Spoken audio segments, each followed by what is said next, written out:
Olá pessoal, tudo bem? Sejam bem-vindos a mais uma aula do projeto Bioestatística em Gotas. A partir de agora a gente vai ver uma série de vídeos onde nós vamos conversar um pouquinho sobre a estatística descritiva. Como o próprio nome define, a estatística descritiva é aquela parte da estatística, do processo de desenho estatístico, em que nós vamos apresentar os nossos dados. Então, após a coleta, nós precisamos organizar os nossos dados e isso nós vamos fazer a apresentação desses dados através de medidas resumos, pode ser em tabela, pode ser em gráfico, vamos descrever no próximo vídeo. Mas vamos ver nesse vídeo especificamente as medidas resumos que nós vamos utilizar ou que nós podemos utilizar na nossa análise de dados. Conforme a gente já descreveu anteriormente, a análise estatística parte primeiro de uma coleta de dados em que nós obtemos uma amostra, selecionamos uma amostra, obtemos uma amostra, os dados coletados nessa amostra por um processo de amostragem, para que a gente então possa fazer uma inferência ou uma dedução que sirva não apenas para a amostra, mas para toda a população. Quando a gente fala de medidas resumos, tipo média, desvio padrão para a população, N maiúsculo, nós estamos falando de parâmetros. Quando a gente está falando dessas mesmas medidas, porém nos atendo a amostras, nós estamos definindo, estamos conversando sobre estimativas. Então, não é interessante que eu utilize todos os dados coletados na minha amostra para definir ou descrever a minha amostra, Eu posso fazer isso através de medidas resumos, que nós chamamos de medida de tendência central e medidas resumos de dispersão ou de variabilidade dos dados. Bem, e quais são as medidas de tendência central mais utilizadas? Nós temos a moda, que é aquele valor que mais se repete, o valor que mais frequentemente é encontrado. A moda tem pouca aplicabilidade na estatística, embora seja muito bem conhecida. De maior aplicabilidade, nós teríamos a média aritmética, Também existem outros tipos de média, como a média ponderada ou geométrica, mas a mais utilizada é a média aritmética, representada por esse símbolo. E nós temos a mediana, representada por esse outro símbolo, que é, na verdade, uma medida de posição. Divide exatamente, metade dos indivíduos assume um valor maior e metade dos indivíduos assume um valor menor. Vamos ver com detalhe essas medidas, de tendência central e de dispersão. Bem, aqui nós temos uma série de dados que mede uma variável chamada CPOD, que nada mais é do que o número de dentes com cárie, perdido ou obturado, problemas odontológicos. E vamos imaginar que nós temos uma amostra de 7 indivíduos e para cada indivíduo eu vou coletar o valor dessa variável. Então, para o primeiro indivíduo o valor foi 1, para o segundo foi 9, para o terceiro 8, para o quarto 3, 5, 4 e 5, então eu tenho uma série de dados em 5 indivíduos. Qual é o valor da moda? Veja, o valor da moda, a moda seria o valor que mais frequentemente se repete, então eu posso definir que o valor da moda é 5, porque eu tenho dois valores, tenho dois indivíduos que têm um CPOD igual a 5. Então é muito simples, é visual. E qual seria então o valor da média? Bem, a média eu vou precisar somar todos os valores. E depois que eu somar todos esses valores, então eu tenho o somatório de cada valor, vou dividir pelo tamanho da minha amostra, que é igual a 7. Somar desses valores, eu posso admitir que a média, 35, é a soma dos valores, dividido por 7, que é o número de indivíduos, a média é igual a 5.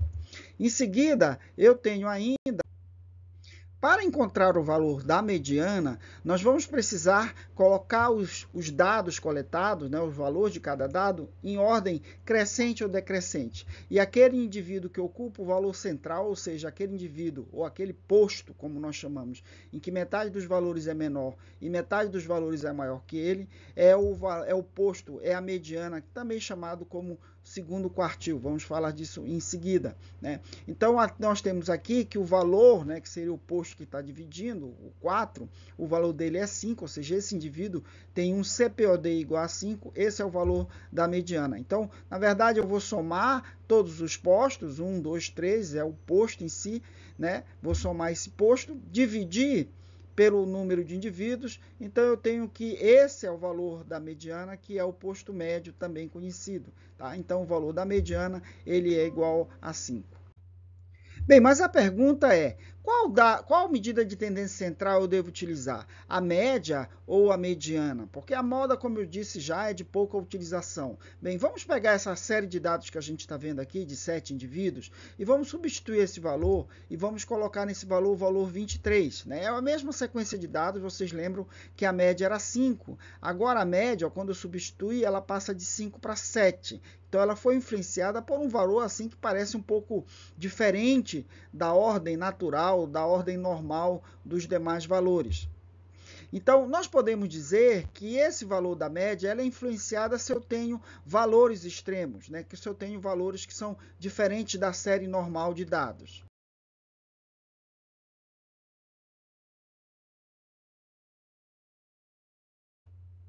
Pegando aquela mesma série de dados, né, em que nós modificamos o valor 9 pelo valor 23, agora vamos calcular a mediana. Qual seria o valor da mediana? Bem, nós sabemos que a mediana assume o valor 5, porque tanto faz se esse valor é 9, 9 milhões, 900 milhões, o valor da mediana ela não é alterado, ela continua sendo o mesmo, porque é o posto quarto. Né? Então, a mediana ela não sofre influência de valores extremos, que nós chamamos esses valores extremos de outliers. Bem, vamos falar um pouquinho agora sobre as medidas de variabilidade ou de dispersão. Nós já vimos as medidas de tendência central, aquele ponto central em torno do qual os dados estão concentrados, mas nós temos alguma variabilidade em torno desses pontos. Se a gente pegar aquele conjunto de dados de 7 indivíduos que a gente estava examinando a variável CPOD, nós vamos ver, a primeira medida de dispersão que nós vamos exemplificar é a amplitude. A amplitude nada mais é, nada menos, do que o valor máximo diminuído do valor mínimo. Portanto, se o valor máximo é 9 e o mínimo é 1, a nossa amplitude seria de 8 unidades para a variável que eu estou examinando. Uma outra medida de variabilidade também bastante utilizada é o desvio interquartílico. O desvio interquartílico, vamos pegar aqui apenas para a gente melhorar o nosso entendimento, acrescentar 2 indivíduos. Então, o que nós temos aqui é uma série de 9 dados e nós vamos dividir esses dados em 4 quartos. Né? Então, esse primeiro valor que divide o quartil 1 do quartil 2 é o quartil 1. Aqui nós temos o segundo quarto, que seria o quartil 2, que é o mesmo valor da mediana, nós já vimos que ela é o valor 5, que ela tem o valor 5, e nós temos essa outra medida que divide, então, o terceiro do quarto quartos de conjunto de dados. Então, esses valores são denominados de quartil 1, quartil 2 e quartil 3. Entre o quartil 3 e o quartil 1, né, nós temos em torno de 50% do conjunto de dados. Então, o desvio interquartílico nada mais é do que o valor assumido pelo quartil 3, 8 no caso aqui, menos o valor assumido pelo quartil 1, no caso aqui, 3. Então, 8 menos 3, 5. Esse é o valor do desvio interquartílico.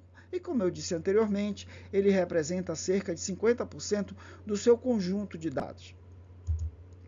Outlier é um valor que tem uma definição, uma dimensão que está um pouco fora da nossa série de dados. Então, vamos colocar aqui esse indivíduo 23. Então, para que a gente defina esse indivíduo ou esse valor como um outlier, ele tem que assumir um valor que seria maior, que o quartil 3, mais 1 vezes e meia o desvio interquartílico, que seria igual a 5. Então, 8 seria o meu quartil 3, mais 5 vezes 1,5, né? A gente sabe que 5 vezes 1,5 dá 7,5. Eu teria o valor de 8 mais 7,5, 15,5.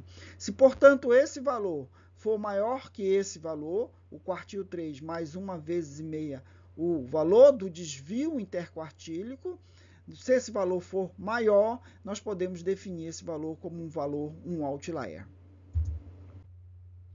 Existem medidas de dispersão que a gente utiliza quando a gente tem variabilidade simétrica. A gente vai ver isso com mais detalhe quando a gente chegar lá na distribuição normal. Né? A primeira medida que a gente vai utilizar, tomando como exemplo aquele conjunto de dados, é a variância, também definido como S ao quadrado. Né? Então, medidas de variabilidade simétrica significa que a variabilidade para o lado esquerdo é a mesma para o lado direito, por isso que é dita assimétrico. Então, vamos tomar o valor de cada indivíduo em diferença à média, nós já sabemos que nesse conjunto de dados a média é 5, então 4 menos 5 menos 1, 3 menos 5 menos 2 e 1 menos 5 menos 4. Para o lado direito, 5 menos 5, 0, 8 menos 5, 3 e 9 menos 5, 4. Então, aqui nós temos a diferença do valor de cada indivíduo, que nós chamamos de x, em relação à média. Né? Quando a gente pega esse valor e eleva ao quadrado todas essas diferenças, né? Menos 1 ao quadrado 1, menos 2 ao quadrado 4, menos 4 ao quadrado 16, e assim sucessivamente, eu tenho ao quadrado da diferença de cada valor em relação à média. Se eu fizer o somatório desse quadrado da diferença, né? E dividir por n menos 1, n é o quê? N é o meu tamanho de amostra, 7. Certo? Menos 1 porque um valor é o da média. Você viu que eu não reduzi o valor da média em relação a ela mesma. Né? Eu reduzi dos outros 6 valores. Por isso que é n menos 1. Então, seria 46, o somatório do quadrado da diferença, dividido por n menos 1, 7 menos 1, 6.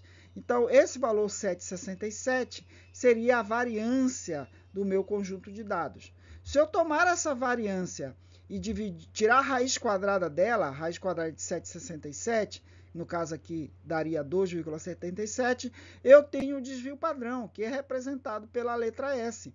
Então, a variância nada mais é do que o quadrado do desvio padrão, ou o desvio padrão nada mais é do que a raiz quadrada da variância.